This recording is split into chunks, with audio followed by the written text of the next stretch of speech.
अस्सलाम वालेकुम दोस्तों, इस लड़के ने पंडित से कुछ ऐसे सवाल पूछे कि पंडित परेशान हो गया। इसने कहा कि कोई धर्म नहीं होता, इन सब को कंट्रोल करने वाला यानी हम सब का मालिक एक है। आइए देखते हैं इस पंडित ने क्या जवाब दिया है और इसके बाद डॉक्टर जाकिर नायक का दिलचस्प सा लेक्चर भी है। Good morning sir. सर मेरा क्वेश्चन है कि अगर सभी धर्म में बोला गया है कि भगवान एक है। नहीं, शुरू से बोलो। क्या बोला? गुड क्या? सभी धर्मों में बोला गया है। नहीं, उससे भी पहले जो बोला था। Good morning sir. Yes, good morning too. Thank you sir. Sir मेरा क्वेश्चन ये है कि अब एक बार राधे राधे तो बोल ले।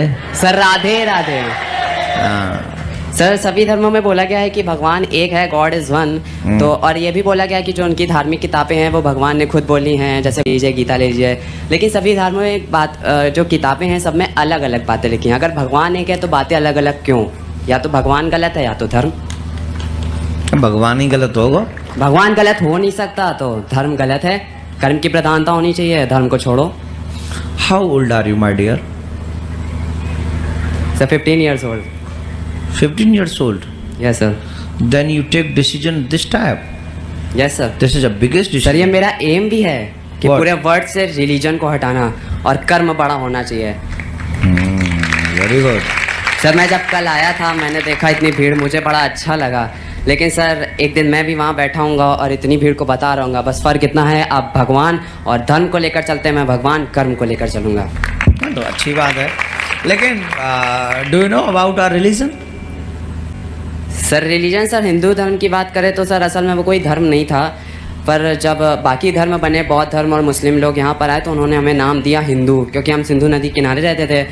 यही हमारा धर्म है सर। असल में तो कोई धर्म था नहीं, तो सच्चा हिंदू यही है। धर्म ही नहीं है? Yes sir. कर्म भी उसी धर्म का एक हिस्सा है माय डियर।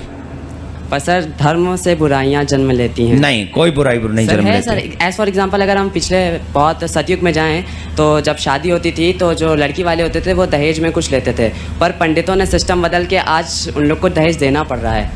और जब अगर कास्ट के सिस्टम पे जाए तो पहले जो कर्म करता था उसको वो कहा जाता था क्षत्रिय, वैश्य, ब्राह्मण। लेकिन आज के टाइम जो जहाँ पैदा होता है उसको वो कहा जाता है। सर ये गलत है। देखिए, ये कॉन्सेप्ट बहुत बड़ा है। आप कभी अकेले में आना तो मैं, क्योंकि इन सब के बीच में तो मैं आपको समझा सकता हूँ, पर फिर उस समय आपको फील अच्छा नहीं होगा। सच्चाई यह है कि धर्म को अभी हम, धर्म शुरू होता है डी से, अभी आप डी भी नहीं जानते हो। तो फिर आप के फॉर कर्म को जानने की कोशिश कर लीजिए, अच्छी बात है। लेकिन फिर भी मैं आपको कहूँगा कि धर्म जो सब्जेक्ट है वो बहुत बड़ा सब्जेक्ट है। धर्म के बिना कर्म का कोई मायने नहीं रहता। आपका कर्म भी धर्म से जोड़ देता है आपको। जब आप बुरे कर्म करते हो तो आपको अधर्मी कहा जाता है, और जब आप अच्छे कर्म करते हो तो आपको धर्मी कहा जाता है। धर्म का मतलब ये नहीं है कि किसी पे जुल्म करना। धर्म सिखाता ही है किसी पे जुल्म न करना। जब धर्म आप सीख लोगे कि जुल्म नहीं करना है, किसी को कष्ट नहीं देना है, तो वही आपको सुंदर कर्म करने के लिए प्रेरित भी करेगा। धर्म ही है जो अच्छे कर्म करने के लिए क्रिएट करता है। भगवान को मानते हो? यस सर, भगवान को। कौन से भगवान को? उसको नहीं, कौन से भगवान को मानते हो? सर जिसका कोई रूप नहीं होता, स्वरूप नहीं होता। निराकार है? Yes sir. निराकार को मानते हो? Yes sir. इसके एक खड़ा होकर इसके गाल पे थप्पड़ मारो। क्यों सर? अरे भाई, तुम निराकार को मानते हो तो भगवान जो निराकार है वो निराकार को ही पैदा करेगा। और अगर तुम निराकार हो तो तुम्हारे गाल पे थप्पड़ लगेगा ही नहीं। मैं मारने की ट्राई कर लेता हूं कि तुम निराकार हो कि साकार हो।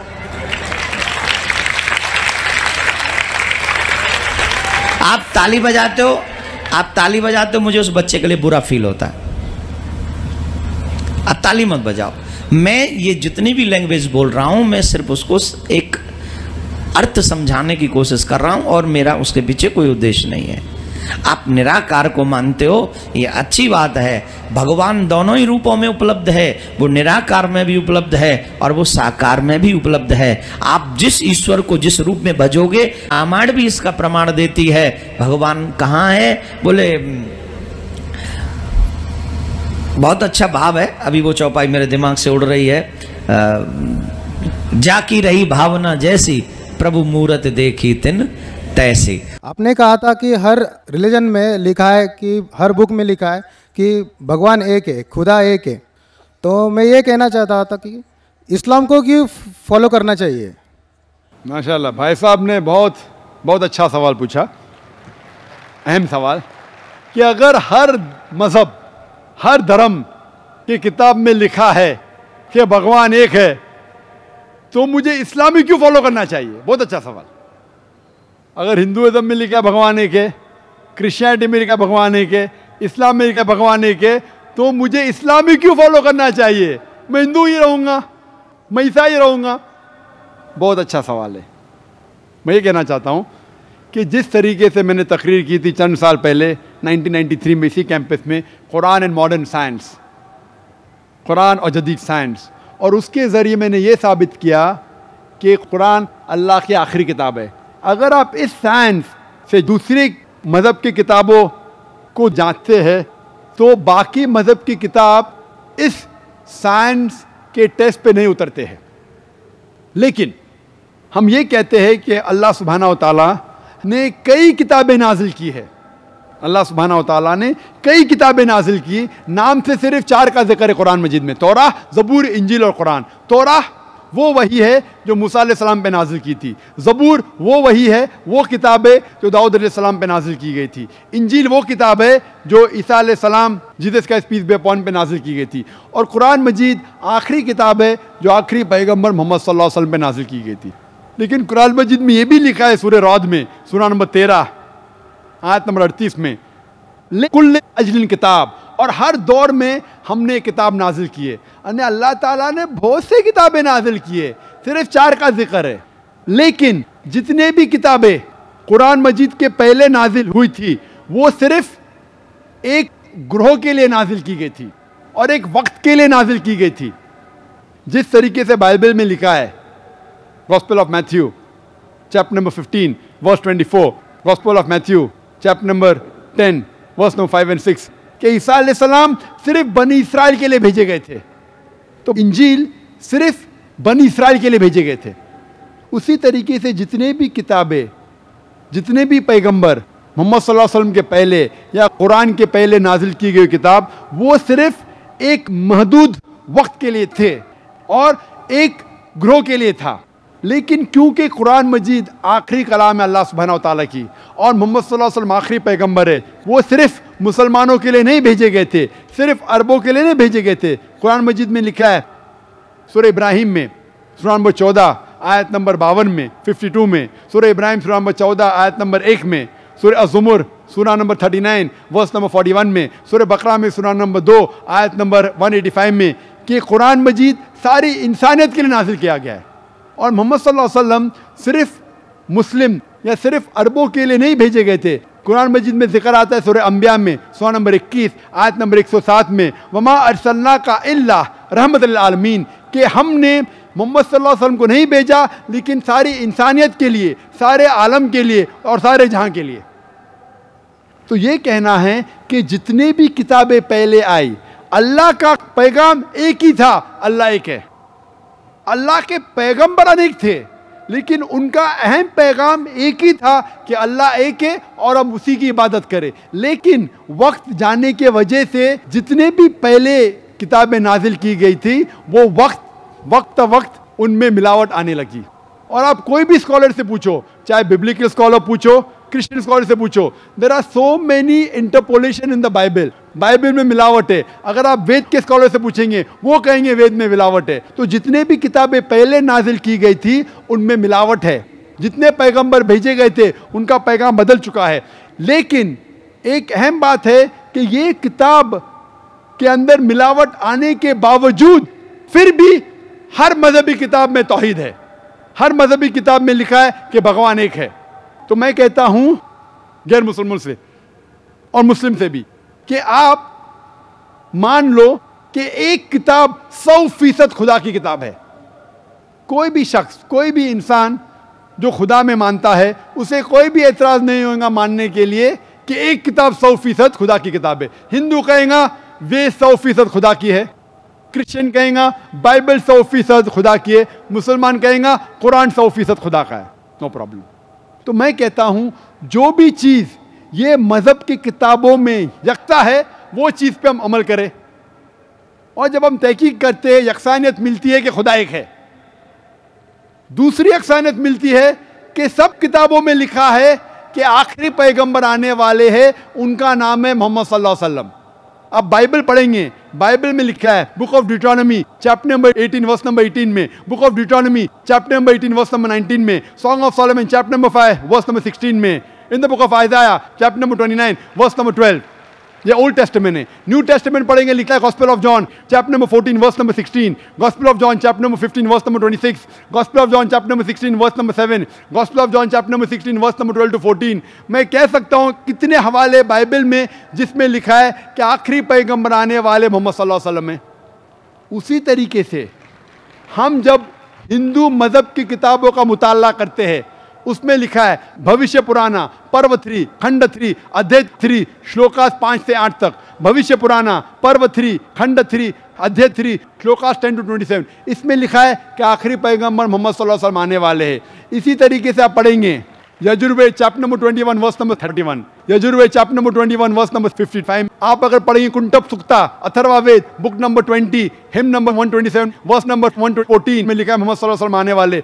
और मैं 100 से ज्यादा हवाले दे सकता हूं सिर्फ हिंदू मजहब की किताबों में जिसमें लिखा है मोहम्मद सल्लल्लाहु अलैहि वसल्लम पे अमल करो, मोहम्मद सल्लल्लाहु अलैहि वसल्लम आखिरी पैगंबर है। आप अगर कल्कि पुराना पढ़ेंगे, उसमें लिखा है कल्कि अवतार आखिरी पैगंबर, उसका नाम है मोहम्मद सल्लल्लाहु अलैहि वसल्लम। उसकी माँ का नाम लिखा है सुमति, सुमति की मानी अमन, अरबी में ट्रांसलेट करेंगे आमिना, जो मोहम्मद सल्लल्लाहु अलैहि वसल्लम के माँ का नाम था।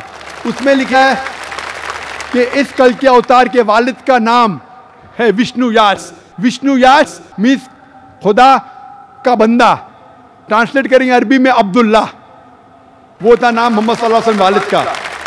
लिखा गया है कि वो पैदा होंगे ऐसे शहर में जिसका नाम है अमन, जो मक्का है। वो पैदा होंगे उस ग्रोह में जो चीफ होंगे मक्का के। और आप जानते हैं मोहम्मद सल्लल्लाहु अलैहि वसल्लम कुरैश में पैदा हुए थे। उसमें लिखा है कि ये कल्कि अवतार आखिरी पैगंबर होंगे। इसमें लिखा है कि ये कल्कि अवतार सारी इंसानियत के लाएंगे। इसमें लिखा है कि ये कल्कि अवतार के 4 करीब दोस्त होंगे, 4 खुलफा राशिदीन, हज़रत अबू बकर, हज़रत उमर, हज़रत उस्मान, हज़रत Ali, may Allah be pleased with them all। इस तरीके से डिटेल लिखा है कि वो 12वीं तारीख माधव में पैदा होंगे, जो 12वीं रबी अव्वल है। उनको बशारत होंगी, सबसे पहली बशारत होंगी एक गार में, एक केव में, वो एक गार हीरा। और वो बाद में माइग्रेट करेंगे नॉर्थवर्ड और वापस आएंगे। हम जानते हैं मोहम्मद सल्लल्लाहु अलैहि वसल्लम मक्का से जाते मदीना, नॉर्थवर्ड वापस आते। मैं फुल एक तकरीर करने वाला हूँ लखनऊ में 2 हफ्ते बाद, मोहम्मद सल्लल्लाहु अलैहि वसल्लम हिंदू मज़हब की किताबों में। तो मैं आपको कहता हूं अगर आपको अच्छा हिंदू बनना है तो आपको एक खुदा में मानना पड़ेगा, ना तस्य प्रतिमा अस्ति, उस खुदा की कोई प्रतिमा नहीं, उस खुदा का कोई बुत नहीं, उस खुदा की कोई तस्वीर नहीं, उस खुदा का कोई स्टैचू नहीं। आपको मानने पड़ेगा कि आखिरी पैगंबर मोहम्मद सल्लल्लाहु अलैहि वसल्लम है। आपको मानने पड़ेगा कि जो तालीमात ये आखिरी पैगंबर देंगे उसके ऊपर अमल करने पड़ेगा। तो मैं कहता हूं आप अच्छा हिंदू बनो, अच्छा हिंदू बनेंगे और उसके ऊपर अमल करेंगे, आपको अच्छा मुस्लिम बनना ही पड़ेगा। इसी तरीके से एक अच्छा क्रिश्चियन को अगर क्रिश्चियन बनना है, उसको एक खुदा में मानना पड़ेगा। उसको मानना पड़ेगा ईसा अलैहिस्सलाम खुदा नहीं, उसे मानना पड़ेगा आखिरी पैगंबर मोहम्मद सल्लल्लाहु अलैहि वसल्लम है। और वो ऑटोमेटिकली, आपको अगर मुस्लिम नाम से नफरत है तो मुस्लिम नाम मत लो, लेकिन आप अपनी सारी ख्वाहिशें अल्लाह और अल्लाह के आखिरी रसूल मोहम्मद सल्लल्लाहु अलैहि वसल्लम के हिसाब से चलो और आप सबसे अच्छे इंसान बनेंगे इंशाअल्लाह। जरूर अच्छा हिंदू तो भाई साहब, मैं आपसे पूछना चाहता हूं, आप अच्छा हिंदू बन के सही मुसलमान बनना चाहते हैं कि नहीं? आज आप अगर सच्चे हिंदू है और अपने हिंदू धर्म की किताबों में अमल करना चाहते हैं, मैंने इतने हवाले दिया, तो आप मानते हैं कि खुदा एक है? आप मानते हैं कि नहीं मोहम्मद सल्लल्लाहु अलैहि वसल्लम आखिरी पैगंबर है? मैं जानना चाहता हूं आपसे। हाँ, आप मानते हैं कि अल्लाह एक है, खुदा एक है? हाँ मानता हूँ। मानते हैं कि नहीं? हाँ मानता हूँ। मानते। आप मानते हैं कि मोहम्मद सल्लल्लाहु अलैहि वसल्लम आखिरी पैगंबर है? हाँ सर, आपने कहा। मानते कि कल की अवतार आखिरी पैगंबर मोहम्मद सल्लल्लाहु अलैहि वसल्लम है कि नहीं? सर मैं अभी पढ़ूंगा। बिल्कुल सही। अब पढ़ के अगर मुतमईन होंगे तो फिर मानेंगे कि नहीं? हाँ मानेगा। कितना वक्त चाहिए आपको? 1 दिन चाहिए तो कल पढ़ सकते, 2 दिन चाहिए तो परसों पढ़ सकते। 2 दिन। 2 दिन। अच्छा, परसों मैं आपका इंतजार करूंगा इंशाल्लाह। ठीक है सर। सर मैं दीप्ति इंगड़े, मुझे कुरान में की बहुत बातें अच्छी लगती है, और उसमें से बहुत कुछ सीख मिलती है। तो ये ज़रूरी है कि इस्लाम कबूल करना चाहिए और इस्लाम मुझे अच्छा लगता है। बहन का सवाल है कि उन्हें कुरान मजीद पढ़ चुकी है, बहुत से बातें अच्छी लगती है, कुरान मजीद इस्लाम पसंद करती है, तो मुझे इस्लाम कबूल करना चाहिए कि नहीं। अगर आप पसंद करती है कुरान मजीद के तालीमात को और इस्लाम पसंद है तो बेशक आपको कबूल करना ही चाहिए। अगर पसंद नहीं करती तो नहीं करना चाहिए, अगर पसंद करती कबूल करना ही चाहिए। तो ही आप अमली तौर के ऊपर, सही तौर के ऊपर इस्लाम से मोहब्बत कर सकते। तो आप क्या चाहते हैं कि इस्लाम कबूल करे? नहीं सर, ऐसा कुछ नहीं, लेकिन सर नहीं, आप अगर कुरान मजीद पढ़ चुके हैं और आप कहते हैं कि कुरान मजीद में जो लिखा है आप उसके पसंद है, तो पसंद है तो उसके ऊपर अमल भी करना चाहिए। सर ये बराबर, लेकिन सर मैं आजम कैंपस में इधर 3 महीने हुए मैंने एडमिशन लिया है, तो फ्रेंड सर्कल में सब मेरे फ्रेंड सर्कल है, तो बहुत सारे मोमेडियन फ्रेंड्स हैं मेरे। तो ऐसा कुछ नहीं, पहले तो नहीं थी, लेकिन बहुत कुछ सीखने को मिलता है। इधर आने के बाद मुझे बहुत कुछ सीखने को मिला और उसके बाद सर अच्छा लगा और बहुत कुछ लाइफ में सर कुछ बहुत सीख मिलती है इससे, तो अच्छा लगता है कुरान मुझे। आप अगर आपके बहुत से फ्रेंड मुसलमान हैं, सही लफ्ज़ मुसलमान है, मोहम्मदन सही लफ्ज़ नहीं है, मुसलमान सही लफ्ज़ है। Sorry sir. अगर आप आजम कैंपस में आ चुके हैं, एडमिशन ले चुके हैं, आपके बहुत से सहेलियाँ अगर मुसलमान हैं, आपको अच्छा लगता है कि जो मुसलमान में चीज़ अच्छे है, तो इस्लाम में कोई भी ज़बरदस्ती नहीं है। इस्लाम में कोई भी किसी को मुसलमान ज़बरदस्ती बना ही नहीं सकता, ये हराम है। ला इकराह फिद्दीन, दीन में कोई कंपल्शन नहीं है। अगर आप इस्लाम कबूल नहीं करेंगे तो कोई भी आपको आजम कैंपस के बाहर नहीं निकालेगा। जनाब पीए इनामदार साहब भी इधर है, वो ये नहीं कहते कि आप इस्लाम कबूल नहीं करेंगे तो आजम कैंपस के बाहर निकालेंगे। और इस कैंपस में माशाअल्लाह बहुत से गैर मुसलमान भी पढ़ रहे हैं। लेकिन अगर आपको समझ में आता है कि ये मज़हब सही मज़हब है और आप अपने पुराने किताब पढ़ते हैं, हिंदू मज़हब की किताब पढ़ते हैं, और आपके हिंदू मज़हब की किताब में लिखा हुआ है कि आखिरी पैगंबर, आखिरी अवतार जो आने वाला है वो मोहम्मद सल्लल्लाहु अलैहि वसल्लम है, और आपको इल्म हो जाता है कि ये पैगाम कुरान में मौजूद है और अल्लाह के आखिरी रसूल के हदीस में मौजूद है, तो आप अगर अपने पुराने किताब वेद पे अमल करना चाहती है और आपको पता लग गया है कि ये पैगाम सही है, तो आपको इस पैगाम को कबूल करना चाहिए। अगर आपको वक्त चाहिए, वक्त लीजिए, 1 दिन लीजिए, 2 दिन लीजिए, वो भाई को 2 दिन चाहिए, 2 महीना लीजिए, बट जब आपको इत्मीनान हो जाएगा कि ये मज़हब सही है, ये तरीका जीने का सही है, तो आपको इसको कबूल करना पड़ेगा। तो ही असली तौर पे लोग को पता चलेगा कि आप इस किताब और इस दीन से मोहब्बत करते हैं। Hope the answer the question. जी हाँ भाई साहब। हां, मी SB माने सर्व्हिस करतो इथं पुण्यामध्ये। माझा मित्र आशिफ शेख यांनी सांगितल्यामुळे मी इथं आलेलो आहे। ईश्वर एक आहे, अल्लाह एक आहे, मग ही धर्माची विविधता कशासाठी, मग एवढा आटापिटा कशासाठी चाललाय? हेच धर्म व्हायला पाहिजे, तेच धर्म व्हायला पाहिजे। ईश्वराने एकच धर्म निर्माण केला असता ना, मग हे तुम्ही काय करताय? ईश्वराचं जे काम आहे त्यांनी एकच जर इस्लाम धर्म हे केला असता तर हे विविधता आली नसती ना, आणि तुम्हाला प्रचार पण करायची वेळ आली नसती। भाई साहब ने बहुत अच्छा सवाल पूछा है कि ईश्वर एक है, पैगाम एक है, तो ये दिगर धर्म क्यों हैं, ये इतने धर्म क्यों हैं? इसीलिए कुरान मजीद में लिखा है कि अल्लाह सुब्हाना व तआला ने एक ही मज़हब भेजा है। जितने भी किताबों में मज़हब जो लिखा है वो एक ही है। ये हम इंसानों ने गलत बनाए हैं, ये हम इंसानों ने, जितने भी इख्तिलाफ है हम इंसान ने किए हैं। तो कुरान मजीद में लिखा है कि अल्लाह भगवान ने एक ही धर्म भेजा है, और वो एक धर्म में लिखा है कि एक ही खुदा। लेकिन ये मुसलमान, हिंदू, ख्रिश्चन, शीख, ईसाई हे कशासाठी? एकाच इस्लाम धर्मात जर सगळ्या पहिल्यापासून आले असते, हा काय भानगड करायची गरजच नव्हती ना। हाँ, मराठी मुझे समझते जवाब देने आता नहीं। भाई साहब ने पूछे क्या ये मुसलमान, हिंदू, क्रिश्चियन, सिख, क्या ये भांडर क्यों करना, क्यों ये करना चाहिए? तस नको ना, एकच पाहिजे, एकता पाहिजे। तो एकता के लिए तकरीर तो हो रही है। नहीं, इसीलिए तो आज भांडर हो रहा है, गड़बड़ हो रही है, इसीलिए तो तकरीर कर रहा हूँ। अगर भांडर नहीं होगा तकरीर क्यों करूंगा मैं? नाही भांडण असं म्हणत नाही. देवाने इस्लाम धर्मात सगळ्यांना जन्माला घातलं असतं, हे आटापिटा झाला नसतं ना. हाँ, तो इसीलिए आप देखेंगे जो आप कह रहे हैं, हर किताब में लिखा हुआ है कि आप भगवान के पैगाम पे अमल करो. ये आप देखते हैं. मिसाल के तौर पे आप तहकीक करेंगे, आप कहेंगे कि आप पानी को वाटर क्यों बोलते हैं? ये पानी, वाटर, जल क्या है? सिर्फ पानी कहो. हे सगळ्यांनी मानायला पाहिजे ना. पानी कह सकते, जल कह सकते. पानी कहते हिंदी में, जल कहते संस्कृत में, वाटर कहते इंग्लिश में, मोया कहते अरबिक में. लेकिन मैं कहना चाहता हूं कि अगर आप तहकीक करेंगे, सब मजहब, सब धर्म का पैगाम एक ही है. वो मिलावट को हटा दो, जो यकसा है उसके ऊपर अमल करो.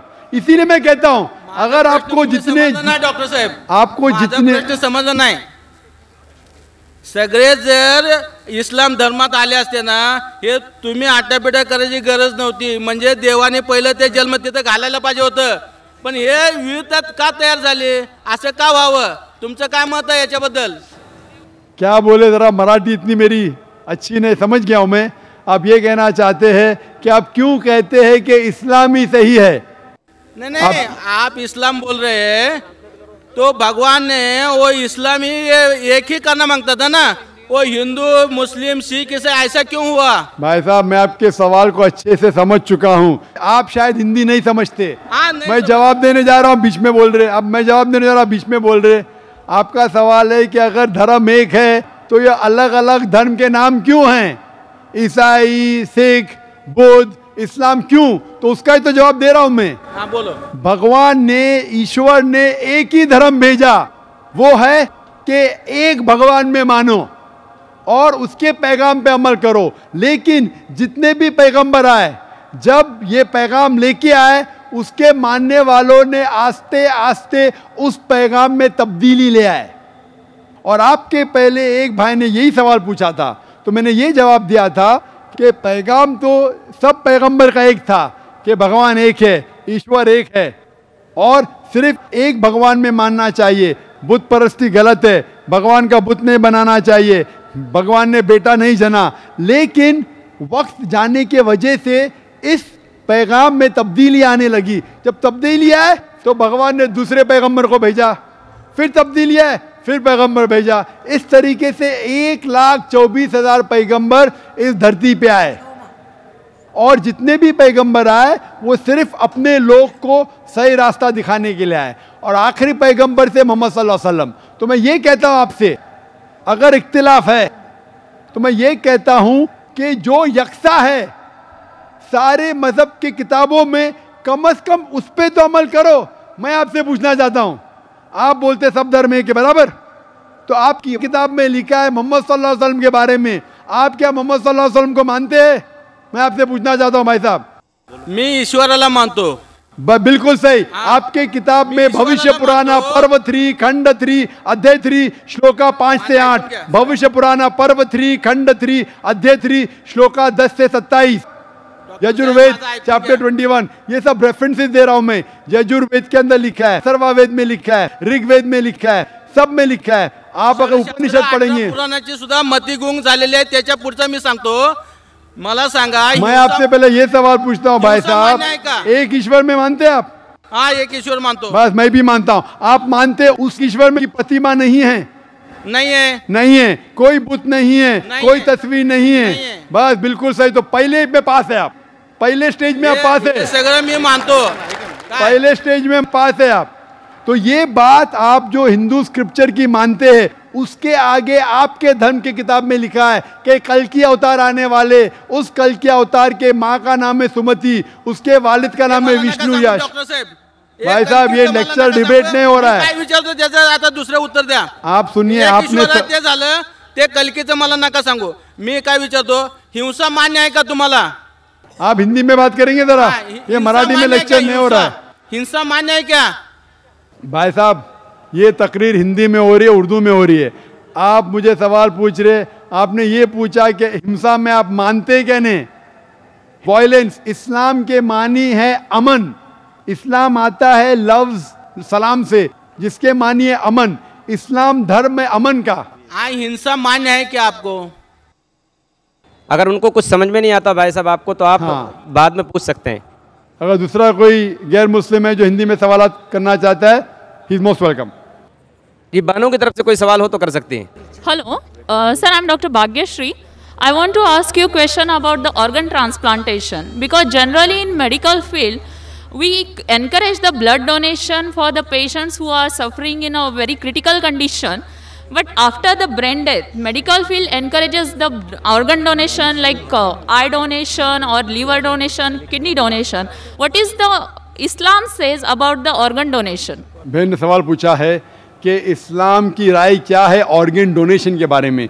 जिस तरीके से ब्लड ट्रांसफ्यूजन करते हैं, ऑर्गन डोनेशन कर सकते हैं, इंसान जिंदा है या इंसान मरने के बाद हम किडनी या आँख या कुछ दे सकते हैं क्या नहीं। ऑर्गन डोनेशन के मुतालिक इस्लाम में कहा गया है कि डायरेक्ट कोई वर्स कुरान में नहीं है, आयत नहीं है, कोई हदीस ने जिसमें लिखा है क्या ऑर्गन डोनेशन कर सकते हैं नहीं कर सकते। लेकिन जब हम तहकीक करते हैं कुरान के आयतों की और हदीस की, और बहुत से मीटिंग और कॉन्फ्रेंस हो चुके हैं, इसके अंदर 3 शर्त अगर पूरे होते हैं तो ऑर्गन डोनेशन जायज़ है। पहली शर्त, अगर दो शख्स अगर जिंदा है और कोई ऑर्गन डोनेट करता है उसको मेजर लॉस नहीं होना चाहिए। मिसाल के तौर पे अगर मैं दिल डोनेट करूंगा तो मर जाऊंगा, तो मैं जीते जी दिल को डोनेट नहीं कर सकता हूं।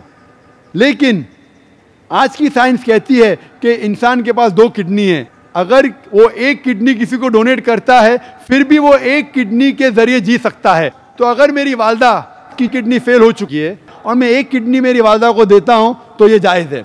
दूसरा पॉइंट, जो शख्स ऑर्गन को रिसीव करता है उसको मेजर बेनिफिट होना चाहिए उसके लाइफ में। और थर्ड, कोई भी ऑर्गन डोनेट करता है तो पैसा उसे नहीं मिलना चाहिए, not for any economical gains. अगर ये तीनों शराइत पूरे होते हैं कि जो शख्स ऑर्गन दे रहा है उसको मेजर लॉस नहीं होना चाहिए। अगर वो मर जाता है उसके बाद कोई ऑर्गन डोनेट करना चाहता है तो ये जायज़ है।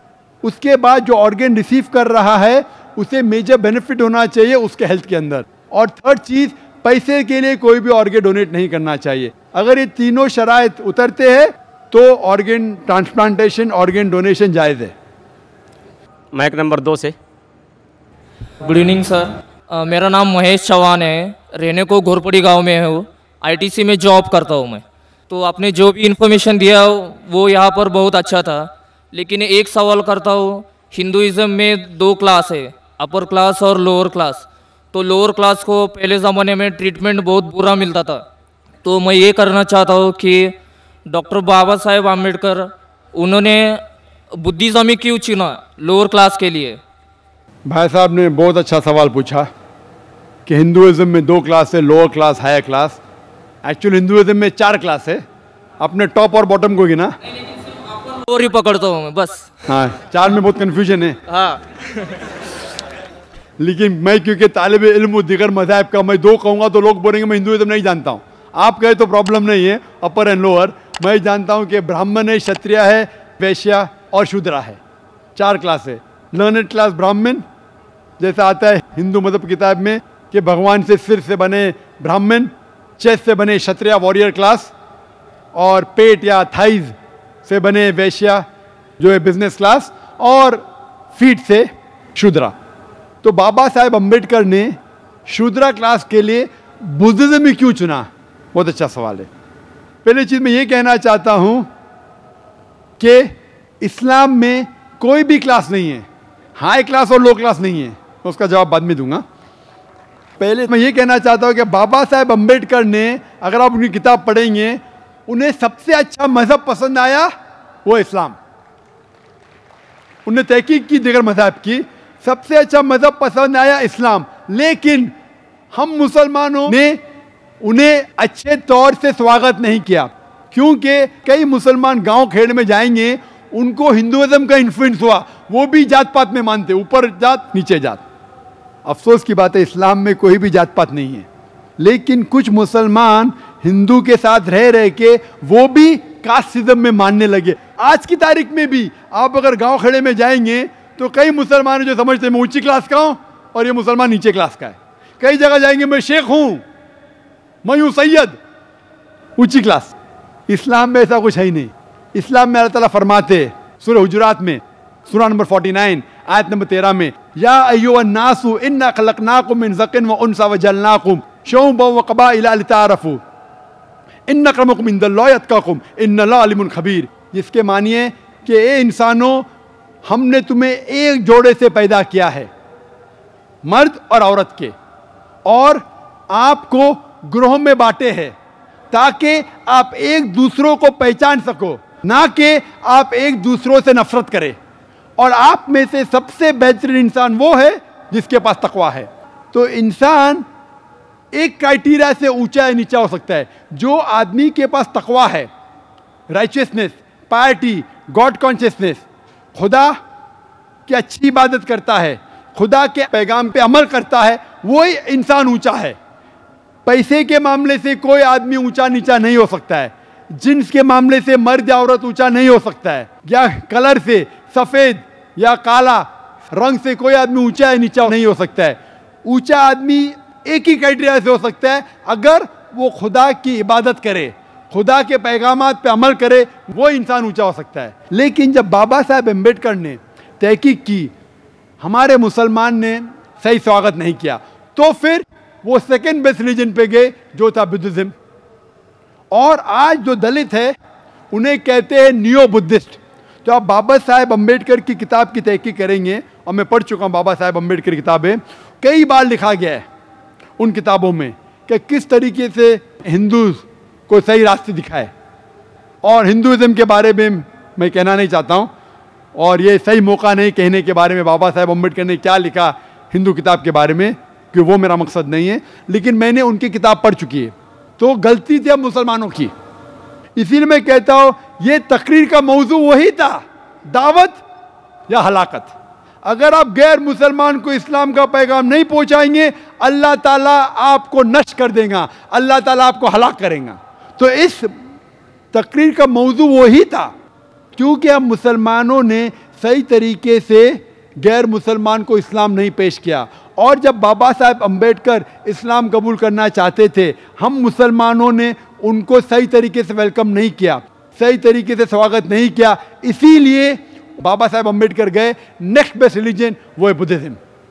और मैंने इस पे तकरीर भी की है, और बुद्धिज्म पे मैंने ये भी कहा है कि बुद्धिज्म और इस्लाम में यकसानियत क्या है।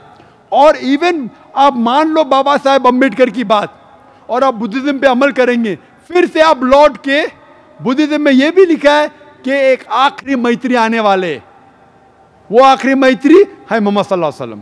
तो आप बुद्धिज्म मान लो कबूल भी किए, वो इन बिटवीन फेज है हिंदुइज्म और इस्लाम का, आपको मानने पड़ेगा। बुद्धिस्ट स्क्रिप्चर में लिखा हुआ है कि एक मैत्री आने वाले है, और वो मैत्री कोई नहीं है लेकिन मोहम्मद सल्लल्लाहु अलैहि वसल्लम। तो मान लो जो नीचे क्लास के लोग ने बुद्धिज्म एक्सेप्ट किया, अगर बुद्धिज्म के स्क्रिप्चर आप पढ़ेंगे तो आपको मानने पड़ेगा आखिरी पैगंबर मोहम्मद सल्लल्लाहु अलैहि वसल्लम में। Hope that answers the question.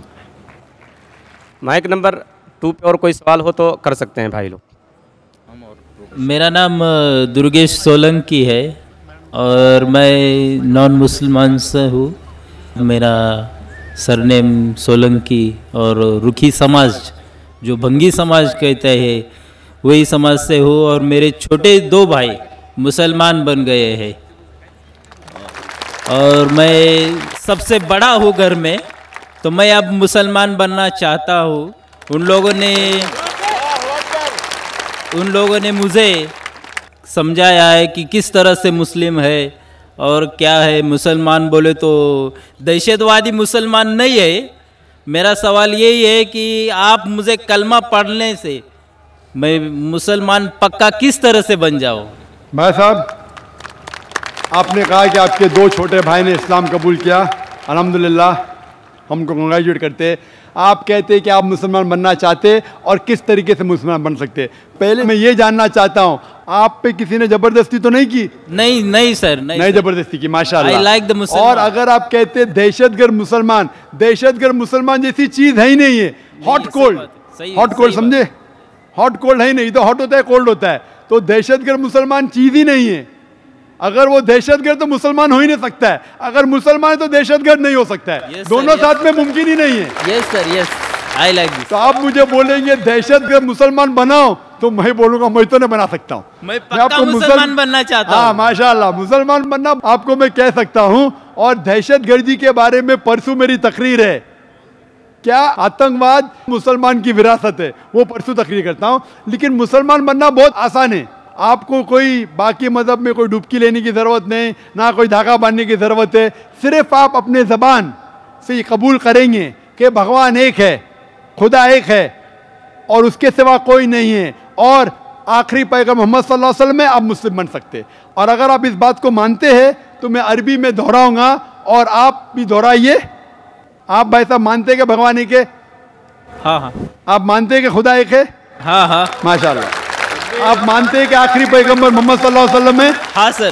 बस ये दो चीज जरूरी है। आपने टोपी पहना अच्छी बात है, टोपी पहनना फर्ज है, मैं भी पहना हूं माशाल्लाह, पहने अच्छी बात है। लेकिन मुसलमान को टोपी पहनना फर्ज नहीं। लेकिन अगर आप दिखाना चाहते हैं मुसलमान है जैसा मैं दिखाना चाहता हूं तो अच्छी बात है माशाल्लाह। लेकिन वो तो ताज है ना इस्लाम का। मैं अरबी में कहूंगा और आप दोहराइए। Yes sir. अशहदु अल्ला इलाहा अशहदु अल्ला इलाहा इल्लल्लाह इल्लल्लाह व अशहदु अन्ना मुहम्मदन अब्दुहु व रसूलुहु। मैं शहादत देता हूँ, मैं शहादत देता हूँ, अस्सलाम वालेकुम। मैं गवाही देता हूँ, मैं गवाही देता हूँ कि एक ही अल्लाह है, एक ही अल्लाह है और अल्लाह के अलावा कोई माबूद नहीं है, अल्लाह के अलावा कोई माबूद नहीं है, और मोहम्मद सल्लल्लाहु अलैहि वसल्लम उसके आखिरी पैगंबर है, उसके आखिरी पैगंबर। माशाल्लाह, आप मुसलमान हो गए माशाल्लाह। मुबारक, welcome welcome welcome welcome. My question is, what is the position in Quran on child adoption? एक मुस्लिम चाइल्ड अडॉप्ट कर सकता है क्या? भाई साहब ने सवाल किया है कि इस्लाम में चाइल्ड अडॉप्शन जायज़ है क्या नहीं, कि इस्लाम में एक चाइल्ड को अडॉप्ट किया जा सकता है कि नहीं। अगर कोई मुसलमान अनाथ बच्चे को लेना चाहता है और उसको बाप का प्यार, माँ का प्यार देना चाहता है, बेशक अलाउड है। तो इस्लाम में अनाथ बच्चे को घर देना, माँ का प्यार, बाप का प्यार देना बिल्कुल अच्छी बात है और इसको एनकरेज किया है। लेकिन लीगल एडॉप्शन अलाउड नहीं है। लीगल एडॉप्शन का मतलब जिस तरीके से मैंने कहा कि माँ का प्यार दे सकते हैं, बाप का प्यार दे सकते हैं, लेकिन अगर नाम देगा तो झूठ हो जाएगा। तो इसी तरीके से आप कोई अनाथ को बाप का प्यार देते, बेशक जायज़ है, अच्छी बात है, एनकरेज किया गया है। माँ का प्यार दीजिए, घर में लाओ, लेकिन उसको लीगल नाम नहीं दे सकते। क्यों? क्योंकि इससे कई मसाइल आ सकते हैं। मिसाल के तौर पे अक्सर लोग जब यतीम बच्चे को गोद लेते हैं, एक आम वजह है क्योंकि उनके पास कोई बच्चा नहीं है। जब कोई यतीम बच्चे को गोद लेते हैं, हो सकता है कि चंद साल बाद वो कपल, वो जोड़े को कोई बच्चा पैदा होता है, तो फिर प्रॉब्लम हो सकता है।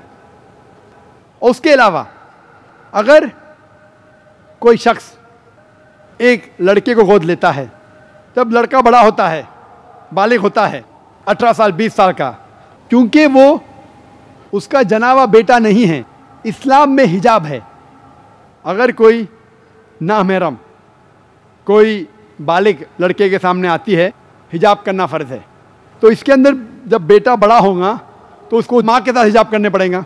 तो पहले से अगर बेटे को बोल लेंगे कि मैं आपका असल वालिद नहीं हूँ, असली वालदा नहीं हूँ, और उसको प्यार दो, बेशक अलाउड है। लेकिन लीगल अडॉप्शन में और कई प्रॉब्लम हो सकते हैं। मिसाल के तौर पे जब एक इंसान मरता है, उसके मरने के बाद उसकी जायदाद, उसकी विरासत का बंटवारा होता है, और बंटवारा में क्राइटेरिया दिया गया कुरान में। कुरान मजीद में लिखा गया सूरह निसा में सूरह नंबर 4 आयत नंबर 11 और 12 में किस तरीके से जायदाद, किस तरीके से विरासत का बंटवारा होता है। और उसमें लिखा है कि अगर एक इंसान, एक आदमी मरता है, उसकी कोई भी औलाद नहीं है, तो उसके बीवी को मिलता है 1/4 हिस्सा। अगर उसके औलाद है तो मिलता है 1/8वां हिस्सा। उसी तरीके से अगर एक औरत मरती है, अगर औरत के कोई भी बेटे बेटियां नहीं हैं, कोई भी औलाद नहीं है, तो शोहर को मिलता है आधा हिस्सा। अगर औलाद है तो शोहर को मिलता है 1/4 हिस्सा। तो अगर हम लीगल अडॉप्शन करते हैं तो फौरन आपके बीवी को आधा हिस्सा कम मिलेगा। तो इस्लाम में अगर आप बच्चे को गोद लेते हैं, आप गोद ले सकते हैं, लेकिन लीगल अडॉप्शन नहीं कर सकते, क्योंकि इसमें बाकी रिश्तेदार से नाइंसाफ़ी होंगी। लेकिन इस्लाम में इसका भी हल है। अगर आप किसको गोद लेते हैं, लीगली नहीं, लेकिन प्यार देते हैं, कोई यतीम को लेते, इस्लाम में इजाज़त है कि 1/3 हिस्सा आपके विरासत का आप किसी को भी गैर रिश्तेदार को दे सकते हैं।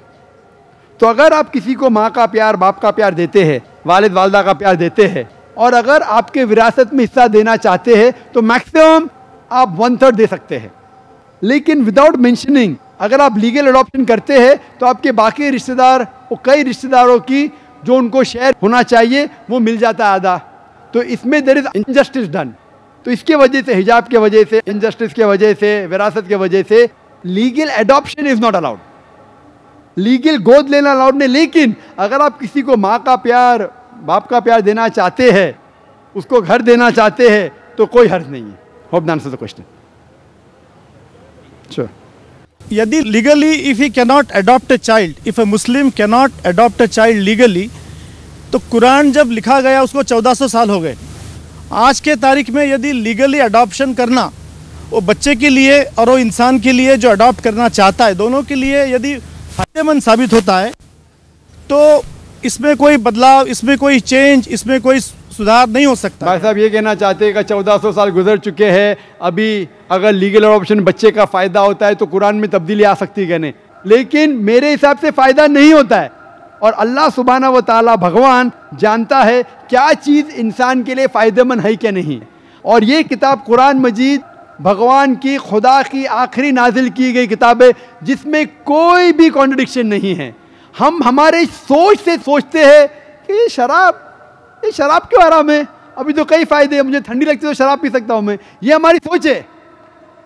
लेकिन जब हमें और डिटेल मालूम पड़ता है शराब के बारे में, वो ज़्यादा नुकसानदार है। तो इसी तरीके से लीगल अडॉप्शन से फ़ायदा नहीं होता है, ज़्यादा नुकसान होता है। जब अल्लाह ने ये कहा कि जितने भी यतीम लोग हैं उनको देखो, उनको प्यार दो, वो तो जायज़ कहा गया है ना। ये नाम की क्या प्रॉब्लम है? नाम से क्या आपकी मोहब्बत कम होने वाली है? तो प्रॉब्लम आप में, कुरान में नहीं है। आप समझ रहे? इस्लाम में आपका दर्जा बढ़ता है कि भले ये मेरा बेटा नहीं, मैं उनको पैसे दे रहा हूँ, मैं इसको प्यार कर, उसमें प्रॉब्लम क्या है?